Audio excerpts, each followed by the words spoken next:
Saya bukan nggak mau lepas ya. Itu tuduhan atau apa itu?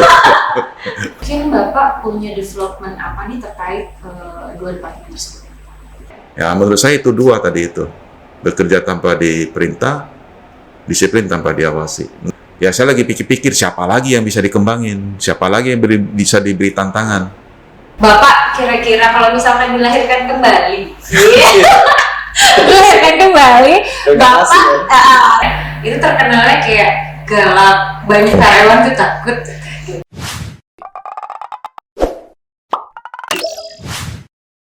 Halo Candy Friends, apa kabar? Semoga selalu dalam keadaan sehat dan sukses selalu ya. Perkenalkan, nama saya Desi dan saya juga bawa partner saya Elka, oke. Sekarang ini kita akan mengundang salah satu orang terpenting di BPR KMI, terutama di bagian bisnis ya. Namanya nanti mungkin akan di spoiler sama Elka. Cuma nanti kita akan berbincang seputar perjalanan karir beliau, motivasi beliau, tim beliau juga, lalu seputar tantangan di departemennya beliau sendiri. Betul. Oke, Kak, boleh di-spill nih Kak, kira-kira siapa? Untuk narasumber kita hari ini cukup spesial nih Bu Desi. Spesial banget. Beliau ini adalah salah satu gerbang nih dari KMI. Kan KMI ini salah satu perbankan yang mengalirkan kredit gitu ya. Betul. Nah, beliau ini salah satu yang untuk menjadi gawangnya gitu ya. Iya. Nah, di sini kita langsung saja perkenalkan, itu Direktur Kredit dari KMI, Bapak Lukman. Silakan Bapak Lukman. Ya, pagi semua. Pagi. Ya ini nggak tahu nih apakah memang penting banget seperti yang ngomongin atau... Penting dong Pak. Penting dong. Sangat Pak. penting Pak. Oke, ya kira-kira kita mau diskusi atau ngomongin apa kira-kira ini? Paling sharing Pak seputar saat ini perjalanan karir Bapak. Mungkin Bapak kan berkecimpung di industri keuangan sudah lama ya Pak. Kira-kira berapa tahun lalu meniti karirnya Pak? Kalau di industri keuangan udah lumayan ya sebenarnya. Ya dari berapa ya, dari umur 30 lah. Jadi ya 30 tahun lah berarti ya. Cukup lama ya Pak ya. 30 tahun. Iya. Ya 30 tahun dan ya di berbagai bidang ya. Ya awalnya dari marketing, ya dari MO leasing kalau ya senasib lah sama siapa seperti Arwin gitu ya. Oh, Arwin itu adalah salah satu departemen head kita di BPR KMI dan dia saat ini menjabat sebagai departemen head heavy equipment gitu. Ya dan karirnya kan memang bukan di BPR ya, jadi bukan di bank atau apa, tapi di multi finance. Ya ya kira-kira berapa lama di sana ya? 20 hampir 23 tahun lah. Cukup lama ya, 20 tahun ya. Kelamaan ya. Berarti dulu selesai kuliah langsung Enggak. Waktu kuliah malahan sebelum kuliah saya udah kerja duluan. Ya saya nggak tahu ya, dari umur 19 tahun udah kerja, awalnya di supermarket. Jadi kalau kamu tahu yang di supermarket gimana ya, nyusun barang, dorong gerobak. Ya yang jadi penjaga restoran lah. Restoran, supermarket. ya. Tapi supermarketnya supermarket apa ya, dedicated di dalam kompleks perminyakan lah ya. Di sana 4 tahun. Kemudian di Salim Plantation, jadi dulu pernah sawit, di industri sawit ya. Iya. Itu anak perusahaannya Indofood sekarang. Ya dulu pernah di sana. Baru gabung di BFI kira-kira ya itulah. 23 tahunan Pak ya. Ya 23 tahunan. Jadi kalau di KMI berapa tahun ya? 5 ya berarti ya? Iya, kurang lebih 5 tahun. Ya 5 tahun lah kira-kira. Cukup luar biasa ya, pengalaman Pak Lukman sudah cukup panjang ya. Ya, terutama ya, paling lama kan mungkin Bapak juga di multi finance gitu kan. Betul. 20 tahun. Ya. Nah, kalau kita lihat sekarang Pak ya, kita tahu Pak Lukman ini kan salah satu direktur di BPR KMI yang membawahi risk Pak ya. Selain risk, sebetulnya kan cukup banyak juga. Ada beberapa departemen yang bawahi, misalkan kayak kemarin HC, IT, dan lain sebagainya. Nah, salah satu direktorat yang tidak pernah lepas itu adalah kredit Pak. Nah, apa spesial kredit ini menurut Bapak sehingga Bapak nggak mau lepas kredit ini di bawah saya aja gitu? Gimana? Saya bukan nggak mau lepas ya. Itu tuduhan atau apa itu? Sebenarnya bukan itu. Kita kan sekarang kalau dalam pekerjaan ini kan sebenarnya bisa aja kita cenderung milih ya, dan kita merasa bahwa oh saya nyaman di sini, nyaman di sana. Tapi menurut saya itu kita harus mempunyai kemampuan yang komplit lah ya menurut saya ya. Kemudian pada saat kalau kita komplit, kita nggak perlu ragu pada saat ditugaskan di fungsi manapun gitu. Kalau saya rasa sebenarnya ini adalah kesepakatan bersama antara BOD dan kemudian juga penugasan di credit risk.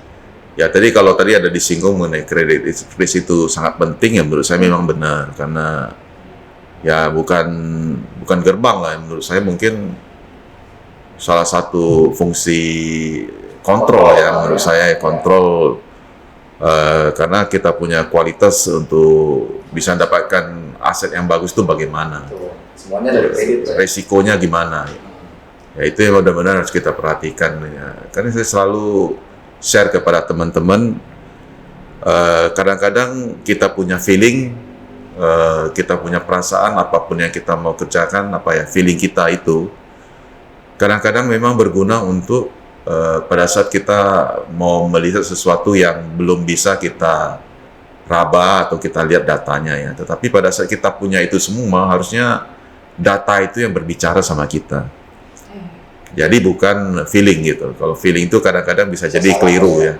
Tapi kalau data sudah kita olah dan kemudian data itu memberitahu kita informasi tambahan, sesuatu kita harus lakuin apa, ya itu yang harus kita ambil sebagai patokan ya. Ya salah satu yang menurut saya risk lakukan di sana. Jadi kita mulai dari proses akuisisi, kemudian setelah itu kita nilai dia punya risiko gimana untuk proses akuisisi berikutnya. Jadi itu menurut saya keterkaitannya ke arah sana sih. Betul. Kalau kita lihat memang cukup penting Pak ya. Kalau dari bisnis masukin data itu boleh sih. Kalau tidak ada kredit nanti pemberian kreditnya bisa saja salah sasaran gitu ya. Iya, salah sasaran, risiko kredit gagal bayar. Cukup banyak resiko nanti. Iya, jadi itu salah satu fungsinya yang kita harus jaga lah ya. Pak, ini Pak, mungkin kalau misalkan terkait Bapak kan ada sebenarnya bukan kredit risk saja ya Pak ya, ada branch management development juga kan ya Pak ya. Mungkin kalau misalkan saat ini Bapak memegang dua departemen tersebut, Pak boleh di-spill kira-kira selama kepemimpinan Bapak apa nih yang harus dipegang teguh sama mereka?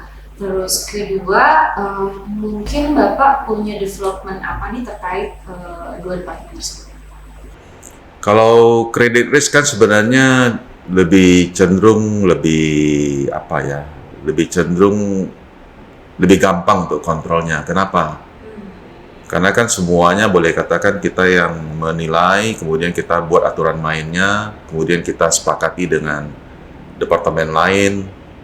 Kalau semuanya sepakat dengan aturan main itu, kita implementasikan dalam bentuk SK, dalam bentuk ketentuan, dan semua cara penilaian yang kita mau, sehingga akhirnya seperti yang kita sampaikan, kita punya kualitas akuisisi dan kita punya kualitas aset lebih bagus. Kalau departemen yang keduanya yang menurut saya memang agak sedikit beda ya, karena ini boleh katakan mengatur cabang-cabang bagaimana akhirnya mereka bisa beroperasi dengan baik dengan tingkatan dari branch manager, area manager maupun regional manajernya. Ini pasti bersinggungan dengan cukup intens lah dengan fungsi bisnis lainnya ya. Jadi di marketing maupun di collection. Ya, jadi kalau dibilang apakah memang dari BMD itu memberikan suatu KPI terpisah atau tersendiri, sebenarnya tidak. Kita sebenarnya memperkuat apa yang ada di marketing maupun di collection, kita perbaiki. Sebenarnya kita menuju tujuan yang mau dicapai oleh departemen-departemen itu, di direktorat itu, bagaimana supaya itu bisa tercapai dengan baik.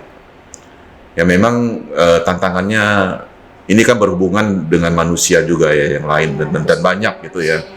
Kita ada 25 cabang, ada 6 area manager kalau nanti terpenuhi semua, dan ada 3 orang regional manager dengan perangkat mereka ya. Kalau kita lihat ya lumayan banyak ya, bisa 50-60 orang total. Betul. Ya, jadi kalau seperti itu kondisinya ya kita memang berhubungan lebih erat dengan manpower dan bersinggungan dengan departemen lain gitu. Jadi ya menurut saya tantangannya akan lebih besar di sana karena selain aturan main, perbaikan yang kita mau juga manusianya. Ya manusia kan selalu kita ngomong untuk supaya semuanya bisa sinkron, semuanya bisa baik, itu akan akhirnya menjadi seni ya. Seni bagaimana mengorkestrasi ini semua gitu. Jadi bukan benda mati, jadi benar-benar ini. Jadi kalau ditanya lebih gampang ya memang di-risk karena tinggal bikin aturan main, mana yang terbaik, disepakati, dijalankan. Sedangkan ini walaupun disepakati, implementasinya ke orangnya gimana gitu. Karena ini manusia. Iya, karena ini manusia. Berarti maksudnya kalau misalkan di BMD itu dia lebih ke pengembangannya dari yang kredit ya Pak ya? Maksudnya dari marketing ya? Maksudnya entah itu program kah atau dari training SDM-nya kah? Gitu. Ya tadi saya ada singgung mengenai SDM manusia. Dengan sendirinya manusia ini kan pasti beda-beda ya, beda Cara berpikir. gendernya, berpikirnya, kemampuan intelektualnya, kemudian banyak unsur yang mempengaruhi manusia. Kita mau seragamkan kayaknya nggak mungkin ya, pasti beda-beda. Ya kita harus buat suatu aturan main yang mungkin bisa diterima oleh banyak hal dan menuju perbaikan. Nah, kalau saya lihat itu di sana tantangannya. Kadang-kadang kita buat satu tools yang sebenarnya kita lihat harusnya bisa dipahami, begitu kita sampaikan ke tim, mereka lihat ada yang mengerti, ada yang kurang mengerti, ada yang sangat mengerti. Kemudian pada saat mengerti apa cukup? Tidak juga. Mereka mau implementasikan nggak? Pakai itu sebagai alat kerja atau tidak? Ya, dan sebenarnya juga BMD ini ya boleh katakan saya bilang sebagai kalau kita lihat suatu fungsi kalau mau dijalankan selalu kan harus ada maker dan checkernya. Ya, makernya yang menurut saya sebenarnya ada di mana? Makernya mungkin saya bisa definisikan ada 3 atau 4 tempat lah. Yang satu di marketingnya, 2 di collection, 3 mungkin di operation. Ya mungkin 4-nya itu nanti ada di credit risk ya. Credit risk walaupun mereka itu adalah checker dari fungsi-fungsi yang ada di marketing atau di collection, mereka juga sebenarnya bagian dari ini kan. Kemudian ada suatu fungsi lagi yang seolah-olah mengecek mereka punya pekerjaan di mana di BMD. Kan hampir sama dengan Sky lah, walaupun Sky punya cara untuk melakukan checker kan berbeda ya dengan BMD. BMD lebih banyak untuk pengimbangan dan kemudian untuk pengembangan, perimbangan dan pengembangannya, manpowernya bagaimana. Ya, jadi menurut saya fungsi ini menurut saya sebenarnya bagus diadakan supaya ada untuk fungsi checkernya ya, check balance, checker makernya gitu. Kalau misalkan ini Pak, tadi kan kita berbicara terkait perjalanan karir Bapak, departemen Bapak. Boleh nggak Pak diceritakan? Mungkin kayak di Friends bisa mengambil cerita motivasi juga dari Pak Lukman terkait Pak Bapak sendiri, maksudnya selama ini punya value apa yang mungkin bisa kasih contoh, ya gitu buat para kayak Friends. Value dalam hal yang bagaimana dulu nih? Hidup Bapak gitu, sampai bisa kami contoh nih dari dunia pekerjaan gitu, yang Bapak pegang teguh.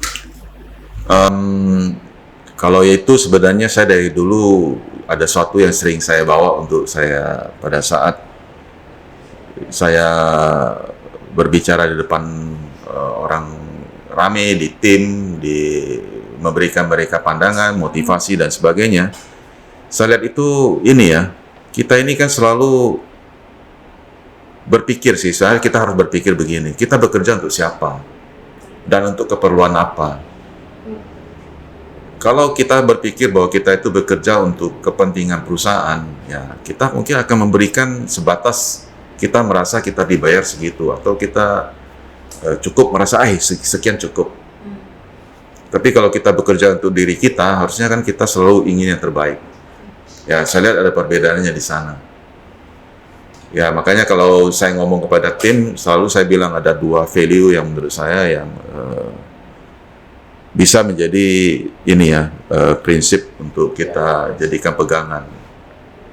Apa itu? Satu, saya bilang seperti yang saya ngomong tadi, kita mau bekerja yang bagaimana? Apakah kita bekerja harus selalu diawasin orang untuk keperluan orang lain atau untuk keperluan diri kita sendiri? Maka saya definisikan itu adalah salah satunya adalah bekerja tanpa diperintah. Jadi kamu bekerja itu bukan karena diperintah oleh atasan atau oleh situasi atau oleh siapa, tapi diri kita yang self motivated yang membuat bergerak untuk menuju itu. Jadi saya baru ada beberapa saat lalu saya ada baca suatu artikel yang menurut saya menarik. Katanya kalau telur dipecahin dari luar, telur itu akan rusak. Betul kan ya? Iya. Tapi kalau telur itu pecah dari dalam, itu akan memberi kehidupan. Ya kita lihat sendiri kalau telur menetas, Telur ayam, Mbak ya. Iya. kan itu pecah dari dalam dia pecahnya. Tapi kalau kita goreng ayam ya, goreng telur ya selesai, Iya, mati ya. langsung mati. Nah, makanya menurut saya kalau kita itu selalu berpikir bahwa orang lain atau faktor luar yang membuat kita bergerak, belum tentu itu sehat untuk kita. Tapi kalau kita punya keinginan dari dalam yang berkembang, itu akan membuat kita berkembang. Nah, makanya saya katakan tadi itu, kita harusnya bekerja itu tanpa diperintah. Kemudian yang kedua yang saya ngomong itu, kita tuh disiplin karena apa? Karena apa? Karena ada peraturan, karena ada situasi yang membuat kita harus begitu, atau sebenarnya kita ini disiplin ini tanpa diawasi, nggak perlu diawasi oleh orang gitu. Iya. Nah, sekarang kita lihat kita ada tahap di mana. Ya, kalau kita masih ngerasa wah disiplin itu saya harus begini karena ada peraturan mengikat atau apapun ya, menurut saya itu akhirnya kita seperti apa? Kadang-kadang akan palsu kan. Iya. Ya, menurut saya itu 2 tadi itu. Bekerja tanpa diperintah, disiplin tanpa diawasi. Menurut saya itu kunci kita untuk sukses untuk diri kita sendiri maupun suatu saat saya yakin kamu akan sukses sebagai seorang atasan. Itu sih kira-kira. Oke. Candy Friends tolong dicatat tadi. Baik ya. Iya, value dari Pak Lukman. Yang pertama adalah Belajar. tanpa diperintah. Bekerja tanpa perintah, lalu disiplin tanpa diawasi. Itu dia yang bisa Candy Friends Cukup ambil. luar biasa. Oke. Ini harusnya menjadi suatu motivasi juga kan Ya, kita betul. semua ya. Pastinya. Cukup baik. Oke, ini Pak, mungkin saya ada pertanyaan lagi terkait kayak tantangan ekonomi politik kita pada saat ini ya Pak ya, terkait sama resiko kredit kita, gimana Pak penanganannya Pak? Iya, betul. Kalau kita lihat kan sekarang kondisi ekonomi lagi tidak baik-baik saja nih Pak. Kemarin pandemi, habis itu kita mau pulih lagi ada. Kemudian sekarang kita tahu kalau politik sekarang nih. dia punya politik, terus kita dapat info kemarin kalau deflasi juga ada. Kemudian ya banyak secara ekonomi kita masih kurang baik. Apa nih Pak strategi atau langkah-langkah dari kita dari kredit yang akan kita lakukan untuk menjaga agar BBRKB ini tetap kuat dan tangguh menghadapi kondisi ini ke depannya Pak? Kita lihat kan berarti kalau di sini kan kita melihat kondisi di luar bagaimana. Betul. Kondisi makro. Secara makro ya, betul, Pak. Ya, makro ini kalau menurut prediksi dalam waktu dekat nggak mungkin ada perbaikan yang signifikan untuk kita. Kita lihat aja pada saat menteri-menteri di presiden dilantik, kemudian menteri-menteri dipilih dengan hampir 50-an orang yang akhirnya duduk di dalam kementerian maupun badan-badan. Kayaknya juga nggak tahu ya apakah mereka bisa membuat perubahan. Nyatanya begitu kita lihat ada terjadi euforia, wah saham naik lah ini. Tapi Habis itu turun dan kita lihat semua ini. Dan kita lihat dunia saat ini tidak aman-aman aja ya. Kita lihat sekarang perang di Ukraina sama Rusia. NATO kita tahu sudah terlibat. Dan tentara-tentara NATO, wah kita ngomong politik lagi nih. Iya, Pak. Tentara NATO sebenarnya pasti ikut terlibat dalam perang itu ya. Walaupun mereka pakai istilah sebagai mercenary atau tentara bayaran atau soldier of fortune atau apa. Tapi kan dalam mereka ada yang kena tangkap atau ada yang tertembak tewas dan sebagainya. Mereka identifikasi ada yang dari Inggris lah, dari Amerika lah, dari Prancis lah dan sebagainya, Eropa itu ya. Jadi sebenarnya keterlibatan itu sudah terjadi. Apalagi sekarang nyata-nyata Korea Utara ngirim tentara lebih dari 10.000 untuk berperang di sana. Di Rusia dan di Ukraina. Apakah memang di daerah Kursk yang akhirnya diserang oleh Ukraina atau benar-benar cuma di sana, atau dia ikut perang di Rusianya juga gitu, di Ukrainanya maksudnya, untuk merebut daerah yang ada di Ukraina ya. Kemudian kita lihat lagi yang di Timur Tengah, awalnya cuma Hamas dengan Israel, sekarang sudah meluas ke Hezbollah, ada di kemudian Iran juga ikut, Irak juga ikut, Suriah juga ikut, Amerika juga pasti ikut karena dia juga memberikan bom dan kemungkinan juga dia ikut mengoperasikan rudal dan sebagainya yang secara tersembunyi, nggak ngaku tapi lakuin, kita nggak tahu. Kalau menurut analis katanya kemungkinan itu terjadi. Kemudian yang ketiga kita lihat apakah di tetangga kita paling dekat di Asia itu aman.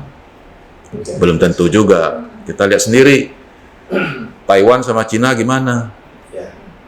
Ya, kalau Taiwan pembelanya seolah-olah kan ada Amerika itu yang kemudian ada Jepang dan juga Korea gitu. Kita juga nggak tahu ya akan seperti apa gitu. Tapi terlepas dari apapun yang terjadi di luar, menurut saya yang paling penting itu di dalam. Kita tahu ekonomi tidak baik-baik aja, bank juga cukup berat kondisinya. Kalau lihat laporan keuangan bank-bank besar semuanya hampir nggak ada yang sehat ya. Ada 2-3 yang sehat, tapi kebanyakan mereka itu nggak sehat. Kita juga ngalami, tetapi makanya saya bilang kita harus melihat lebih mikronya ke diri kita sendiri. Dalam hal ini yang mempunyai aset dan mengelola aset kan cabang-cabang ya. Nah, cabang-cabang kita lihat mereka sudah bergerak seperti apa. Ya, menurut saya makanya cara kerja, tadi pertanyaan dari LK gitu. Kita mau ngapain? Kalau menurut saya kita harus berkuat, kita punya dalam sendiri gitu. Maunya apa? Internal kita. Cabang-cabang gimana? Cara kerja yang kita perlakukan. Saya sering ngomong mengenai omongan dari Einstein yang sudah cukup lama. Kalau terjemahannya adalah suatu kegilaan ya. Kalau kita berharap hasil yang berbeda, tetapi cara kerja kita sama gitu. Kalau menurut saya itu, makanya kalau misalnya kita alami suatu masalah, kemudian kita lihat, saya sudah pernah kerjakan cara A ini tidak berhasil, kita harus berubah. Cara kerja yang berikutnya apa? Cara B, cara C. Ya mungkin aja teman-teman di cabang-cabang atau mungkin di HO pun juga sama. Kenapa ini selalu ada perubahan dari pengambil keputusan di direksi, di departemen dan sebagainya? Ya karena kita lihat kalau cara kerja yang sudah kita jalani itu tidak cocok, akhirnya kita ubah sesuatu yang lebih bagus lagi. Mau ngapain lagi gitu? Karena kita tadi itu, kalau kita sudah coba lakuin dan tidak berhasil, masa kita mau coba yang sama? Ya itu tadi diketahui sama Einstein dari alam baka nanti. Ya jadi menurut saya walaupun situasi dunia kayak gimana, tetap kita harus fokus ke dalam. Dalam kita yang kita harus memperbaiki dari dalam. Kita berusaha optimal dengan metode yang tepat, kita perbaiki semua. Saya yakin itu bisa kok. Ya betul. Dengan support-support dari cabang-cabang yang istilahnya harus sinkronisasi dengan HO yang aturan sudah dibikin, harusnya sih itu bisa ya Pak ya. Nah, sebagai kontrol itu terus harus tetap dievaluasi. Betul, ya, menemukan formula yang lebih tepat sehingga hasilnya jauh lebih baik. Benar sekali. Ya kalau kita menjalankan sesuatu yang tapi hasilnya goalnya nggak nyampe nih, kita harus coba yang lain, kita strategi yang lain, seperti itu. Nah kalau terkait kebijakan nih Pak, kira-kira kebijakan dari kita sendiri, BPRTMJ sendiri, apa nih yang akan kita ambil ke depannya Pak dari sisi analisis risiko kredit, mungkin dari sisi cara kita mengevaluasi, verifikasi, mengevaluasi dan juga mengelola risiko kredit itu sendiri Pak. Nah, gimana nih cara kita dari bagian kredit Pak? Tadi saya sudah sampaikan ya waktu pertanyaan yang sebelumnya atau apa yang diuraikan sebelumnya. Kita ini ngambil suatu keputusan yang terbaik gimana? Apakah dari feeling, apakah dari intuisi, Oke. atau kita lihat datanya Dari apa? data. Makanya kuncinya menurut saya data. Data. Data itu kita harus lihat ya, data itu makanya waktu capture suatu data itu menurut saya harus lengkap. Walaupun kita lihat data yang kita mau capture tuh hari ini, kemungkinan kita lihat apa gunanya kita capture ini. Makanya kalau ada free text sampai 200-300 kata, dengan kalau kita bisa penggal itu menjadi 100 penggalan ya, tapi itu bisa kita olah, menurut saya jauh lebih bagus begitu ya, karena pada saat kita sudah penggal-penggal itu sebagai informasi dan kita bisa olah, kita akan tahu banyak hal dari sana. Jadi kita lihat dari segi ini bagaimana. Yang mungkin sebelumnya kita nggak pakai, kita lihat, wah, coba lihat apakah dari segi jalan ada pengaruh nggak? Misalnya ya, Iya, iya. contoh misalnya kedua, apakah dari perumahan ada, apakah dari segi kepegawaian, segi ini, segi itu. Ya kita lihat sampai kita lihat apakah cara kita akuisisi yang salah, atau cara kita pengelolaan yang salah, atau apa gitu. Jadi data itu akan berbicara sama kita kalau kita minta dia ikut berbunyi. Kalau data kamu biarin aja, nggak kamu apa-apain, nggak ada guna juga. Ya makanya data itu perlu kita olah dan kita buat dia itu berbicara sesuatu pada kita. Setelah data itu berbicara sama kita baru lihat kita maunya ngapain. Iya. Perbaiki dari cara ini, cara itu. Makanya kita kan selalu, kenapa kita punya restraint misalnya, berubah terus komponennya. Apakah dia punya unsurnya, dia punya apa istilahnya ya, komponennya itu berubah, kita ubah, kita keluarin komponen itu ganti dengan komponen lain, atau cuma kita geser dia punya bobot. Bobot ini harusnya lebih besar, kita berikan porsi lebih besar, yang lebih kecil kita kurangi dan sebagainya.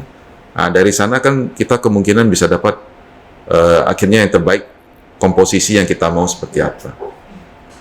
Fungsi restraint juga berarti sebagai ini kontrol kita juga ya Pak, maksudnya dinilai, dievaluasi juga ketika memang maksudnya itu risikonya cukup tinggi.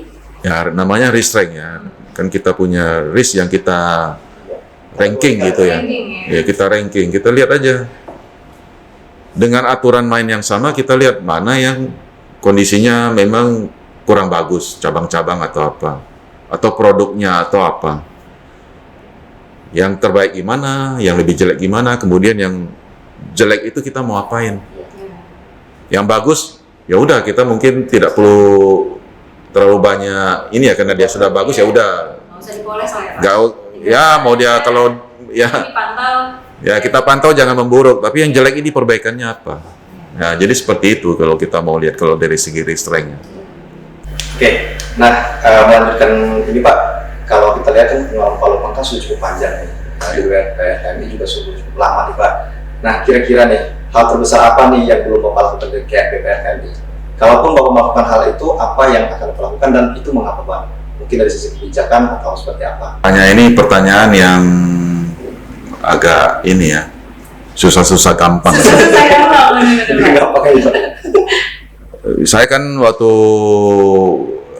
waktu outing kemarin ada pertanyaan yang mirip-mirip walaupun sebenarnya tidak persis sama. Kalau menurut saya sih sebenarnya pertanyaan itu sebenarnya kalau disampaikan ke saya ya sebenarnya sudah tidak terlalu gimana ya. Malahan sebenarnya saya kepingin tanya nih pada seluruh karyawan KMI itu, Anda ini mau jadi apa? Karena kalau ditanya dengan kondisi saya punya usia ya hari ini ya Des, LK, Iya Pak. saya punya pertanyaan berapa lama lagi saya kepingin berada di sini. Sebenarnya kalau ditanya seperti itu. Jadi kalau untuk perkembangan katakan karir lah mengenai sesuatu yang ada di KMI, saya mau bawa kemana atau apa, menurut saya sebenarnya sudah Ya walaupun sebenarnya masih ada yang bisa dikerjakan, tapi sebenarnya tantangannya akan lebih besar pada generasi muda ya dari Iya, KMI. kita ya, Pak. Sebenarnya. Kalau Bapak mungkin kan memang sudah mengalami semua ya. Saya yakin saya nggak mungkin 10 tahun lagi ya. Kalau bisa 10 tahun lagi kata si LK sih alhamdulillah gitu katanya. Tapi menurut saya kemungkinan tidak. Kalau 60 tahun lagi berarti saya umur berapa? 70 tahun gitu. 10 tahun. Ilmu-ilmunya yang harus kita Saya nggak tahu, ambil makanya- sekarang nih secepatnya nih. Benar. Apa yang mau saya kerjakan, walaupun saya mau kerjakan, saya selalu pada saat mengerjakan sesuatu, saya ingin yang terbaik. Terbaik untuk apa? Bukan untuk saya sebenarnya. Untuk organisasi ini. Dan sebenarnya saya juga selalu bertanya, siapa sih di antara generasi-generasi muda ini yang ingin dikembangkan? Ya. Maka tadi saya ada singgung mengenai dua hal yang tadi itu ya. Bekerja tanpa diperintah dan disiplin tanpa diawasi. Kalau kamu itu adalah seorang yang ingin berkembang ya, kemudian benar-benar mau jadi seorang pimpinan, sama-sama kita bangun perusahaan ini dan kamu jadi pimpinan nantinya. Karena saya yakin perusahaan ini seperti ownernya Pak Peter ya pasti juga akan berapa lama, mungkin akan diganti oleh penerus oleh Pak Melvin dengan timnya, dengan Pak Andi dan sebagainya ya. Ya saya mungkin akan sama dengan Pak Peter, mungkin akan mundur duluan sih. Ya bisa jadi seperti itu. Itu kan kalau kita ngomong dari segi manajemennya. Untuk yang lebih di undernya itu gimana gitu. Dep head-nya mungkin nanti suatu hari ada division head atau gimana. Perusahaan ini pasti akan berkembang. Kita tahu pada saat kita merger, cabang kita akan berkembang mungkin jadi 30-an langsung gitu. Dan ada tersebar, ada di Kalimantan dan di Sulawesi. Kemungkinan kita juga akan akuisisi perusahaan di Sumatera. Nah, pada saat itu dilakukan, pasti kesempatan pada teman-teman akan lebih banyak itu dan akan berkembang. Peluangnya akan bertambah gitu. Nah, tapi siapa yang mau duduk di sana? Siapa yang akan diberi tanggung jawab di sana? Ya pasti yang akan diprioritaskan adalah teman-teman yang sudah existing saat ini. Jangan nanti bilang mau berkarir di KMI, bekerja di luar dulu supaya bisa promosi di KMI. Menurut saya itu salah. Benar kan? Ya, jadi ya kita yang dari dalam ini yang harus perbaiki. Dan kita semua harus berkembang bersama. Jadi kalau tanya apa yang mau saya kerjakan, salah satunya saya mau membuat siapa yang mau berhasil, siapa yang mau berkembang, itu yang dikembangin gitu.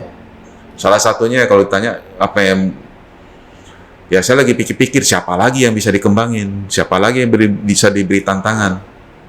Artinya dari Pak Lukman itu dia pengen generasi berikutnya itu lebih bisa mengikuti tantangan, bisa meningkatkan kemampuan sehingga nanti bisa menjadi pengganti beliau di masa berikutnya. Gitu. Keinginan dari maksudnya semua karyawan itu untuk berkembang, Betul. untuk maksudnya bisa jadi kaderisasi juga kan. Iya.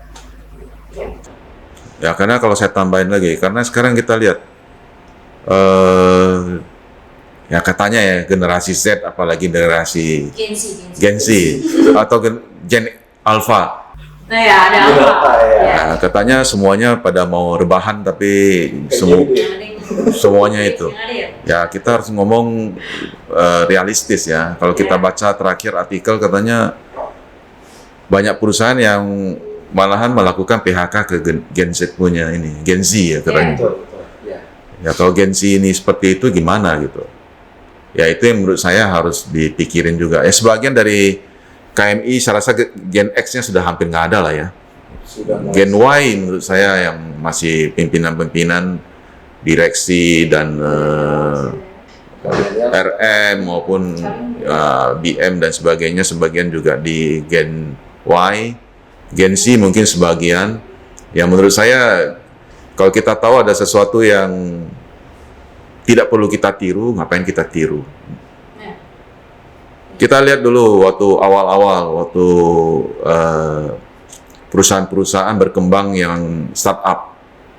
Semua orang bilang, wah startup, nilainya juga dari GMV lah, dari nilai apanya lah, kemungkinan akan berkembang jadi berapa dan sebagainya. Tapi kita lihat perkembangan, semua orang lihat ke yang realistis. Untungnya berapa, ruginya berapa. Akhirnya kan hitungannya akan menuju ke dasar itu. Ya sama dengan Gen Z ini juga. Atau apalagi yang alpha. Kalau dia ngomong, wah kalau mau rebahan dapat duit dari mana? Mau rebahan kemudian mau kaya raya dari mana? Mungkin ada orang yang seperti itu, tapi dia lakukan terobosan apa? Sebagian besar terobosan apa? Akhirnya rebahan ya, akhirnya tambah gemuk, kemudian kena apa? Diabetes.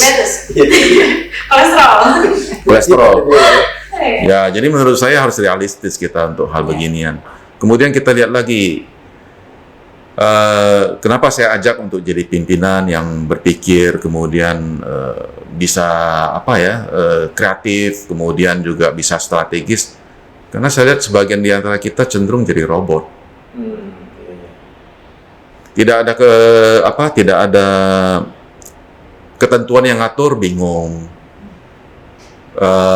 Ketentuan dibuat nggak mau ikut, cari yang gampangnya.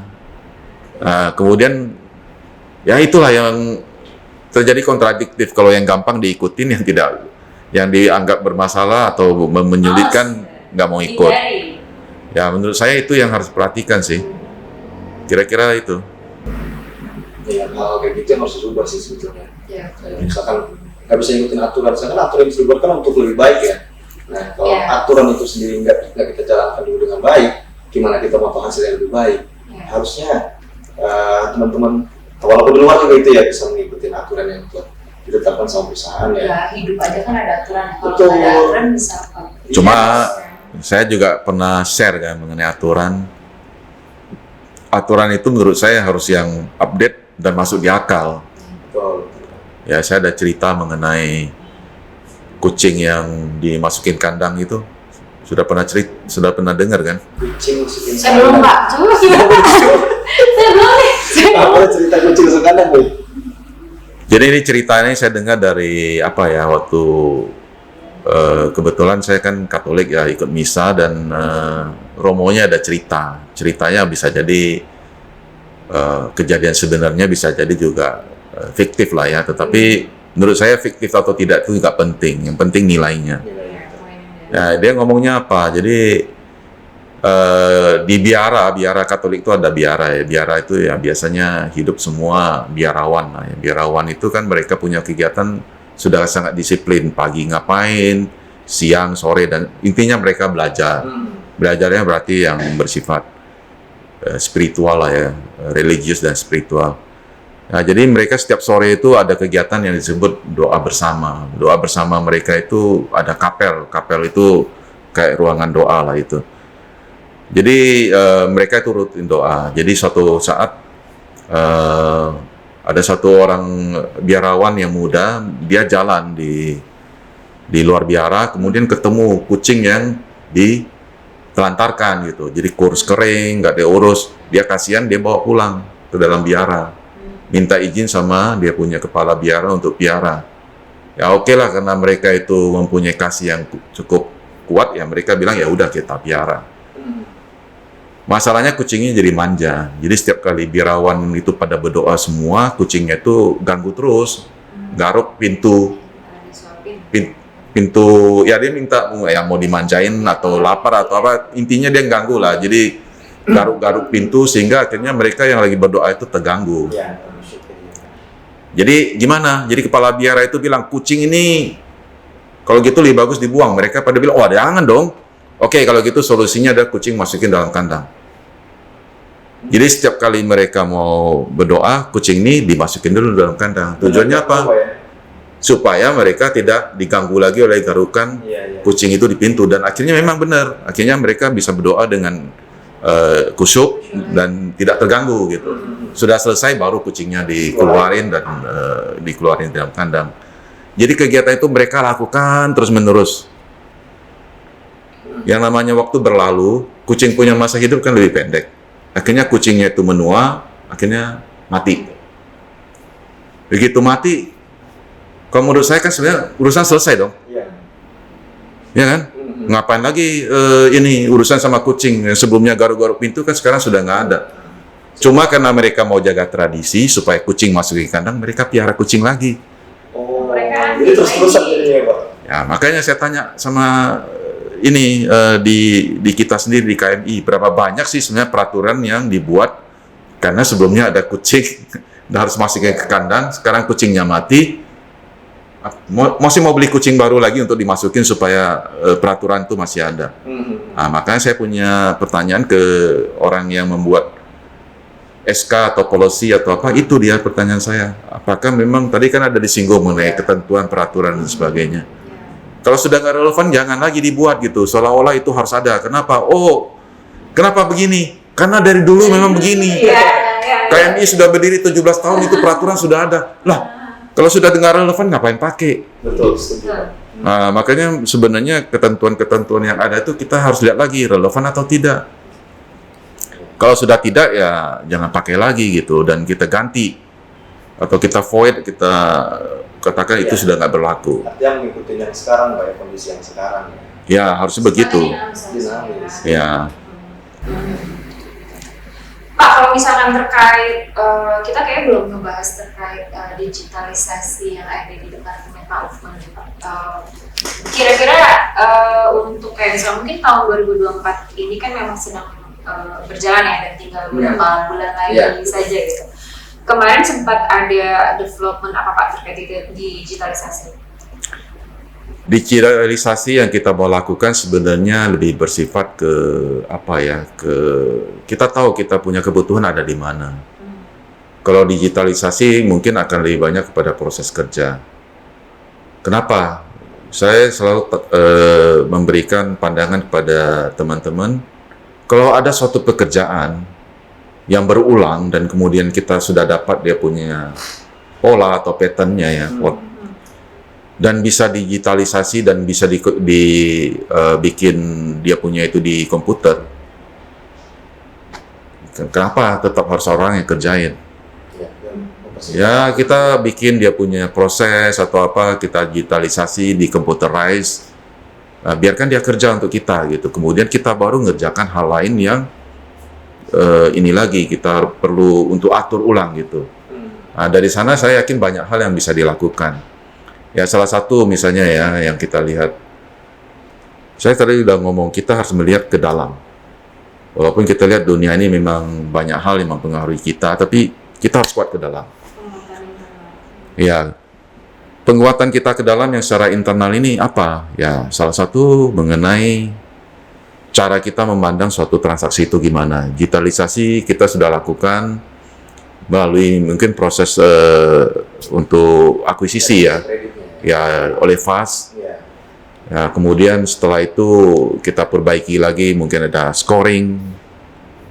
Ngapain kita sudah tahu dari awal suatu transaksi itu tidak layak untuk kita beri ya aplikasi itu, ngapain kita proses dari awal?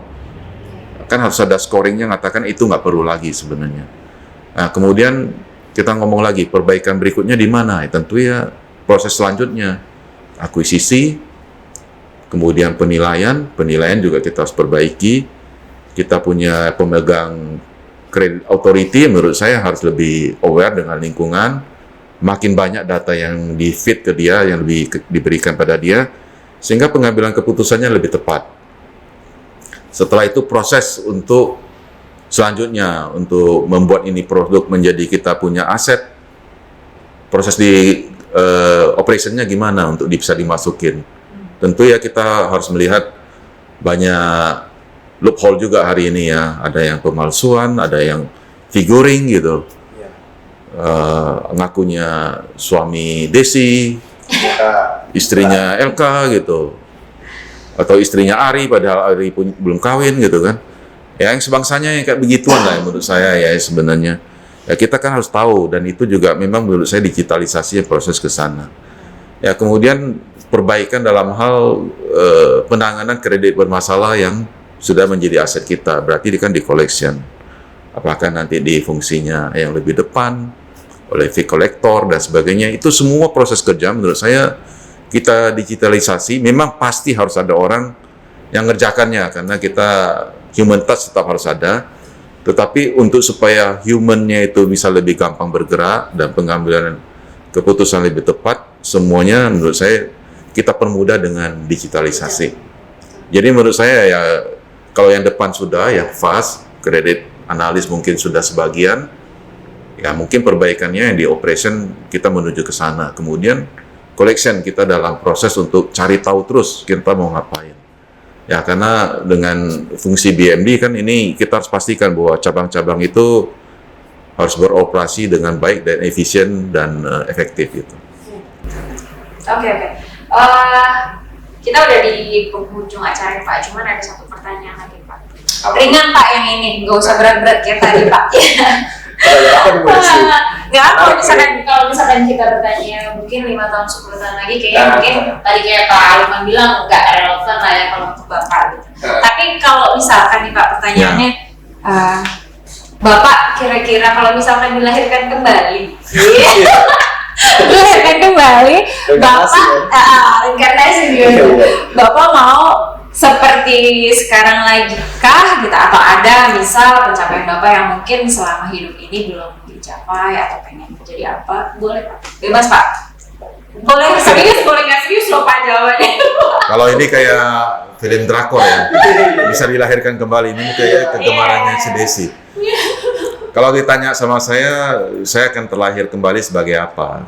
Kalau kita ini bisa, kita kan tergantung pada kita punya kepercayaan dan agama kita masing-masing. Kalau kita percaya dengan yang pasti kita punya kayak saya di Kristen Katolik, ataupun misalnya di Desi maupun LK yang Muslim kan nggak ada yang namanya reborn-nya itu nggak ada. Kalau di Hindu maupun di Buddha ada. Tapi karena saya percaya saya bukan orang yang bisa reinkarnasi, ya saya ngomong ya gimana dilahirkan kembali. Kalaupun seandainya dilahirkan kembali, ya saya rasa saya tetap akan seperti ini. Kenapa? Cukup puas. Ya menurut saya ya saya sudah jalani dan menurut saya juga oke aja ya. Memang dalam hidup kita nggak mungkin semuanya smooth lah, nggak mungkin. Pasti ada yang naik dan ada turun, kadang-kadang malahan jatuh ke dalam jurang ya, ke dalam lembah, untung aja nggak mati. Terus setelah itu kita bangkit dan menjadi ini. Itu yang membuat diri kita yang hari ini. Kalau kita pada saat jatuh kita langsung menyerah, ya kita gagal pasti.